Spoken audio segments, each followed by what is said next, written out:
Last video में हमने total scattering cross section की एक्सप्रेशन निकाली थी फॉर एस वेव स्कैटरिंग,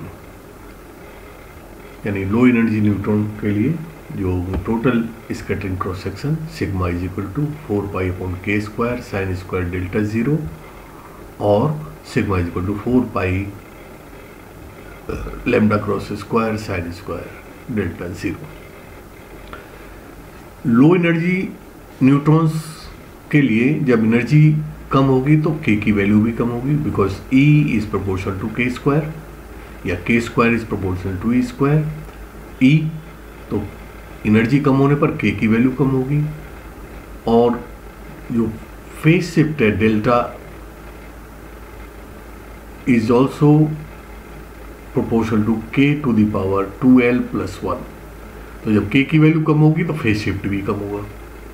तो एनर्जी कम होने से k की वैल्यू कम होगी और k कम होने से फेज शिफ्ट भी कम होगा। या हम ये कह सकते हैं when E tends to 0, k tends to 0 and delta L यानी phase shift also tends to 0. So if we consider a low energy neutron beam, k is very small, k कम होगा क्योंकि एनर्जी कम है। The incident on a proton, जो incident proton neutron आ रहा है उसकी energy कम होगी। Then the value of phase shift should be very small. जब k की वैल्यू कम होगी तो फेज शिफ्ट भी कम होगा। Therefore for low energy neutrons के लिए the phase shift tends to phase shift is almost 0।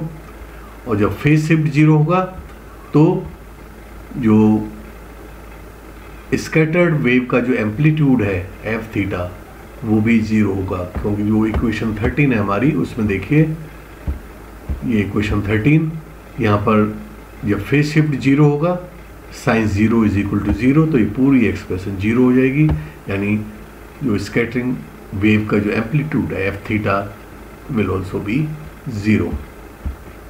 तो एफ थीटा 0 हो जाएगा, और जब एफ थीटा 0 होगा then the total wave function after scattering, जो टोटल वेव फंक्शन होता है आफ्टर स्कैटरिंग वो मैंने बताया था लास्ट वीडियोस में, incident wave plus scattered wave होता है। अब चूँकि लो एनर्जी न्यूट्रॉन्स जो स्कैटरिंग वेव का एम्पलीट्यूड टेंड्स टू 0, तो ये सेकेंड टर्म 0 हो जाएगी। वो टोटल वेव फंक्शन इज रफली equal to the incident wave, और इसको हम लीजेंडर पॉलिनोमियल बेसल फंक्शन के फॉर्म में इस तरह से रिप्रेजेंट करते हैं। ये लास्ट वीडियोस में मैंने बताया हुआ है। तो psi r theta is equal to sigma l from 0 to infinity 2l+1 iota to the power l jl kr pl cos theta. अगर हम इस सारी वैल्यू को यहाँ से 2l+1 iota to the power l jl kr को अगर bl kr में एज्यूम कर लें तो इस पूरी वैल्यू की जगह पर सब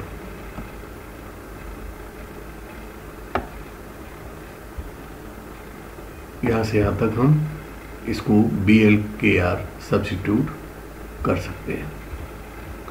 तो where bl kr is equal to 2l+1 iota to the power l jl kr। अब यदि हम L is equal to 0 assume कर लें तो L is equal to 0 means B0 KR is equal to, यहाँ पे L इज इक्वल टू 0 हो जाएगा, तो ये 1 iota to the power 0 1 J0 KR, यानी हमें मिलेगा बेसल फंक्शन ऑफ ऑर्डर 0, और इसकी वैल्यू होती है sine KR upon KR। Bessel function J0 KR is equal to sine KR upon KR। यहाँ पर साइन KR को एक्सपेंड करेंगे तो इसका एक्सपेंशन होता है KR minus KR³ upon factorial 3 plus KR to the power 5 upon factorial 5, इस तरह से एक्सपेंड करेंगे इसको अपॉन ये KR है, ये KR की वैल्यू है सब्स्टिट्यूट कर दी।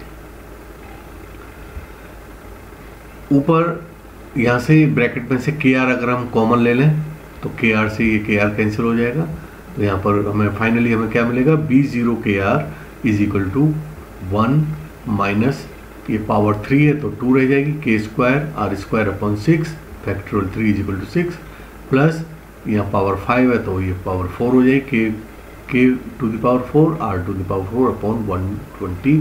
आगे की टर्म्स को हमें अभी इवेल्यूएट करने की ज़रूरत नहीं है। इसी तरह से अगर हम इस एक्सप्रेशन में L is equal to 1 substitute कर दें तो L इज इक्वल टू 1 लेने से for L is equal to 1 B1 के R इज इक्वल टू ये क्या हो जाएगा 2 + 1 यानी 3 आयोटा टू द पावर 1 तो ये आयोटा 3 आयोटा J1 के R, तो ये हो गया बेसल फंक्शन ऑफ ऑर्डर 1। और इसका जो एक्सप्रेशन होता है वो ये होता है k r upon 3 minus k r to the power 3 upon 30 plus इस तरह से एक्सपेंशन होता है, इसका एक्सपेंड कर सकते हैं इसको हम सीरीज एक्सपेंशन।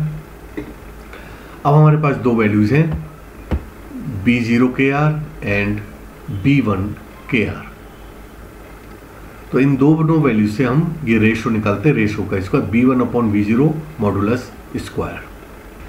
इसकी वैल्यू जो हम निकालेंगे तो ये B1 स्क्वायर हो जाएगा, इसका स्क्वायर करेंगे तो इसमें हमने आयोटा का स्क्वायर करेंगे तो माइनस होगा, तो माइनस को अपने यहाँ इग्नोर कर दिया है, तो 3 का स्क्वायर 9, इस ब्रैकेट में से के आर अपॉन 3 कॉमन ले लिया तो स्क्वायर हो जाएगा इसका, तो k square r square upon 9 bracket में रह जाएगा, यहाँ 1 हो जाएगा, माइनस के आर कॉमन लिया है तो यहाँ के स्क्वायर आर स्क्वायर और 3 कॉमन लिया है तो 10 हो जाएगा, k square r square upon 10 plus इस तरह से ब्रैकेट क्लोज का स्क्वायर क्योंकि हमने स्क्वायर लिया है। इसी तरह से डिनोमिनेटर में ये वैल्यू आ जाएगी यहाँ पर 1 minus k square r square upon 6 plus k r to the power 4 upon 120 bracket whole square. अब देखिए यहाँ पर ये दोनों ब्रैकेट हैं, ये लगभग इनको हम कैंसिल कर सकते हैं, ये 1 minus k square r square upon 10 है, ये 1 minus k square r square upon 6 है। सिंस के टेंस टू 0 है तो ये दोनों ब्रैकेट ऑलमोस्ट सेम होंगे, तो हमें क्या मिलेगा 9 से 9 कैंसिल हो जाएगा, हमें मिलेगा k square r square. So for small very small values of k modulus B1 upon B0 whole square is equal to k square r square. अब देखिए क्योंकि जो स्कैटरिंग है, scattering of neutrons by protons, scattering तभी होगी जब neutron proton और neutron के बीच में न्यूक्लियर फोर्स लगेगा, यानी जो न्यूक्लियर रेंज में से जब न्यूट्रॉन पास होगा तभी स्कैटरिंग होगी। So since the scattering is effective in the nuclear range R0, तो हम R के प्लेस पर R0 सब्स्टिट्यूट कर देंगे, then V1 upon B0 modulus whole square is equal to k square R0 square. अब इस फॉर्मूले पर बेस्ड एक क्वेश्चन आ सकता है, तो वो क्वेश्चन किस तरह से पूछा जा सकता है उसको हम देखते हैं। तो वो क्वेश्चन है prove that for low energy incident neutrons only S wave scattering is predominant, यानी प्रोटॉन से न्यूट्रॉन लो एनर्जी न्यूट्रॉन्स की जो स्कैटरिंग होती है उसमें एस वेव स्कैटरिंग ही प्रीडोमिनेंट होती है as compare to P wave और डी वेव। तो इसको हमें प्रूव करना है, तो इसके लिए let the energy of incident neutron be 1 MeV। हमने जो इंसिडेंट न्यूट्रॉन है उसकी एनर्जी 1 MeV कंसीडर कर ली है इन लैब सिस्टम में अगर 1 MeV है तो सेंटर मास सिस्टम में हो जाएगी 0.5 MeV। तो जो मोमेंटम होगा, momentum of neutron Pn is equal to square root 2 μe, यानी म्यू क्या है रिड्यूस्ड मास 2 μe और 2 μ इज इक्वल टू m, तो स्क्वायर रूट me। m क्या है मास ऑफ आइदर प्रोटॉन और न्यूट्रॉन, तो इसकी वैल्यू होती है 1.67 इंटू 10⁻⁻27 किलोग्राम। ई एनर्जी ये 0.5 MeV, तो 0.5 इंटू 10⁻6 ये मिलियन इलेक्ट्रॉन वोल्ट है, तो 10⁻6 हो गया। और 1.6 इंटू 10⁻90 से जब मल्टीप्लाई करते हैं तो ये जूल हो गया। ठीक है, तो इस पूरे ब्रैकेट को जब सॉल्व करके स्क्वायर रूट लेंगे ब्रैकेट इसका, तो ये हमें वैल्यू आती है 1.16 इंटू 10⁻20 किलोग्राम मीटर पर सेकेंड। ये आ गया momentum of the neutron, incident neutron, जिसकी जो एनर्जी है वो कितनी है 1 MeV। अब मोमेंटम आ गया, तो the relation between K and momentum is K is equal to P/h cross. जो K है प्रोपगेशन वेक्टर, एक तरह से मोमेंटम और h क्रॉस का रेशो होता है जी। तो यहाँ मोमेंटम की वैल्यू सब्स्टिट्यूट कर दें और h क्रॉस की वैल्यू हम जानते हैं 1.054 इंटू 10⁻34। इसको जब सॉल्व करेंगे तो इसकी वैल्यू आती है 1.101 इंटू 10⁻14 मीटर इनवर्स। अगर हम न्यूक्लियर फोर्स की रेंज 2 फर्मी एज्यूम करके चलें, R0 इक्वल टू 2 फर्मी, तो KR0 स्क्वायर की जो वैल्यू आती है वो आती है, K की वैल्यू सब्स्टिट्यूट कर दें, ये K की वैल्यू 1.101 इंटू 10⁻14 इंटू R0 है 2 इंटू 10⁻15, इसका इस होल स्क्वायर, तो इसकी वैल्यू आती है 4.85 इंटू 10⁻2, और इसको और सॉल्व करें तो ये हो जाता है रफली ये 0.05 के लगभग वैल्यू इसकी आती है। तो जो B1/B0 होल स्क्वायर था उसकी वैल्यू क्या थी, K स्क्वायर R0 स्क्वायर, तो उसकी वैल्यू हमने निकाली है K स्क्वायर R0 स्क्वायर, तो इसकी वैल्यू कितनी है 0.05। यानी ये B1 क्या है, ये रिप्रेजेंट करता है P वेव स्कैटरिंग और 0 S वेव स्कैटरिंग। तो ratio of P wave scattering upon S wave scattering ये कितना आ रहा है 0.05।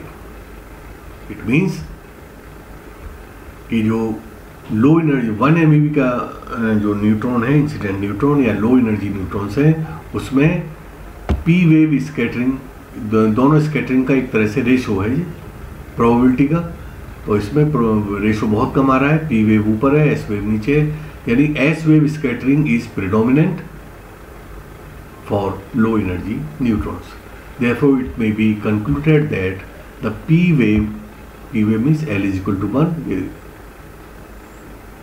B1 को रिप्रेजेंट करता है, scattering is only 5% of S wave scattering. इस वैल्यू का मतलब है S वेव स्कैटरिंग के कंपेरिजन में P वेव स्कैटरिंग की वैल्यू जो प्रोबेबिलिटी है वो करीब 5% ही हो सकती है। तो जो मेजर स्कैटरिंग हो रही है वो किसकी वजह से हो रही है, S वेव स्कैटरिंग की वजह से हो रही है।